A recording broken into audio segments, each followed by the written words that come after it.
Კვლავ-არჩევნები პოლიტიკური პროსტიტუცია ასე შეაფასეს პარტიებმა რუსთავში მერობის ყოფილ კანდიდატთა გადაწყვეტილება. მე კი შეგახსენებთ, რომ რუსთავში გუშინ დიდი აურზაური იყო ადგილობრივი თვითმმართველობის არჩევნებში ქალაქის მერობის 4 კანდიდატმა ნაციონალ კონკურენტთან მამუკა ჩიქოვანთან მემორანდუმი გააფორმა და მეორე ტურში მხარდაჭერა გამოუცხადა. მართ მხარდამჭერებს და თანამებრძოლებს კი ის ხადარჩენიათ ქართული პოლიტიკის თავისებურებებზე იმსჯელონ. პოლიტიკურ პროსტიტუციას ერთხელ და საბოლოოდ ასე ვთქვათ, ბოლო უნდა მოუღოთ ჩვენ. საქართველოს პატრიოტთა ალიანსის ლიდერი ამ ეპითეტით რუსთავში ალიანსის მერობის ყოფილ კანდიდატს მოიხსენიებს. გიორგი ლომია ივანე შათირიშვილის მიერ ნაციონალურ მოძრაობასთან მემორანდუმის გაფორმებამ გააღიზიანა. ივანე შათირიშვილმა დღეს ამ განცხადების შემდეგ ფაქტურად ჩაიტარა პოლიტიკური ხარაკირი. ანუ მას არც ნაცმოძრაობა მიიღებს და ახლა სხვა პოლიტიკური პარტიას საერთოდ არ მიიკარებს. ის ადამიანი დარჩა ჰაერში, რატომ გააკეთა ეს გაუთვლელობა იყო თუ მართლა რაღაცა შესთავაზეს, ჩვენ რამდენადაც გავიგეთ, ვიცე-მერის პოსტი იყო შეთავაზებული. ივანე ნუკრიშათირიშვილი მერობის პოსტზე კენჭისყრის პერიოდში რუსთავის საკრებულოს უპარტიო წევრი იყო. პატრიოტთა ალიანსმა მერობის კანდიდატად სწორედ ამიტომ შეარჩია. შათირიშვილი ამბობს, რომ არ აინტერესებს როგორ აფასებენ მის ნაბიჯს პატრიოტთა ალიანსში. მოსახლეობას ამას ვეუბნებოდი, რომ ჩემთვის ქართული ოცნება და ნაციონალური მოძრაობა წარმოადგენს ერთი სახის გუნდს. ანას მიუხარია. ასე კი არასაპარლამენტო ოპოზიციაში ალექსანდრე ბერიძეს ნაბიჯი შეაფასეს. ის რუსთავის მერობის კიდევ ერთი ყოფილი კანდიდატია, რომელმაც ნაციონალებთან მემორანდუმს ხელი საარჩევნო ბლოკთან შეუთანხმებლად მოაწერა. შათირიშვილის მსგავსად ბერიძეც ამჟამად უპარტიოა. არასაპარლამენტო ოპოზიციის რიგებში კი ქართული ოცნებიდან გარიცხვის შემდეგ აღმოჩნდა.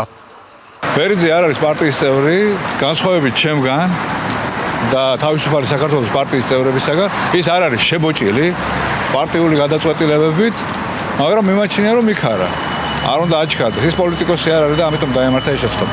ალექსანდრე ბერიძე დიდ პოლიტიკაში პირდაპირ სკოლიდან მოვიდა. ფიზიკის ყოფილი მასწავლებელი აცხადებს, რომ მემორანდუმზე ხელის მოწერა ნაციონალური მოძრაობის მხარდაჭერას არ ნიშნავს და ეს მხოლოდ კიდევ ერთი შანსია საკუთარი ამორჩევლისთვის მიცემული წინასაარჩევნო დაპირებები მამუკა ჩიქოვანის დახმარებით შეასრულოს. თუმცა რაოდენ უცნაურიც არ უნდა იყოს, ამის თავადაც არ ჯერა.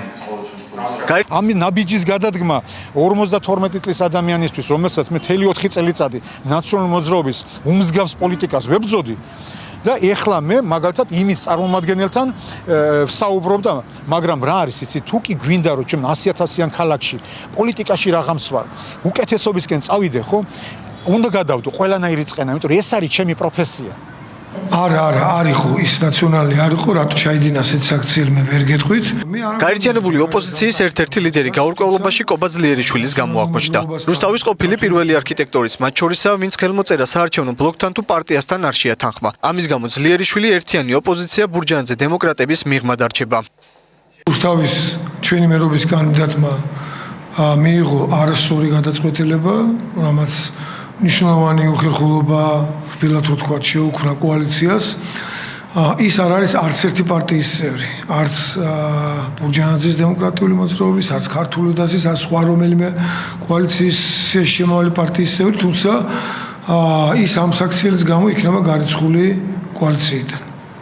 კობა ძლიერიშვილი რუსთავის მთავარი არქიტექტორის პოსტზე ორჯერ დაინიშნა და ორჯერვე ნაციონალური მოძრაობის მმართველობის პერიოდში. არც თუ დიდი ხნის წინ ჩვენთან საუბარში ძლიერიშვილმა აღნიშნა, რომ ნაციონალებმა ის სამსახურიდან უსამართლოდ დაითხოვეს და ქალაქის გენერალური გეგმის შექმნის საშუალება არ მისცეს.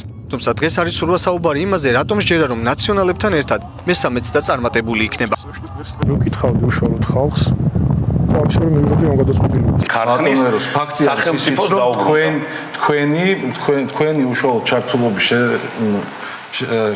პირველი შეხების შესაბამისად მივიღეთ პირველი გაყიდული ჯართი რუსთავის მეტალურგიული ქარხანა. რასაც თქვენ ბრძანებთ არის ტყუილი. პოლიტიკოსები, რომლებიც ჩვენახევრის წინ ერთმანეთს მატყუარას უწოდებდნენ, დღეს შეხმატყბილდნენ და როგორც ამბობენ, სიმართლის მხარდასაჭერად. ეროსი კიცმარიშვილი სხვა ყოფილი კანდიდატების მსგავსად ფიქრობს, რომ მემორანდუმი წინასაარჩევნო დაპირებების შესრულების შესაძლებლობას მისცემს. მისი პარტიული სიით რუსთავის საკრებულოში კი ერთ-ერთი წევრი გია ხევიაშვილი გავიდა. ის მამუკა ჩიქოვანის ცოლის ძმა.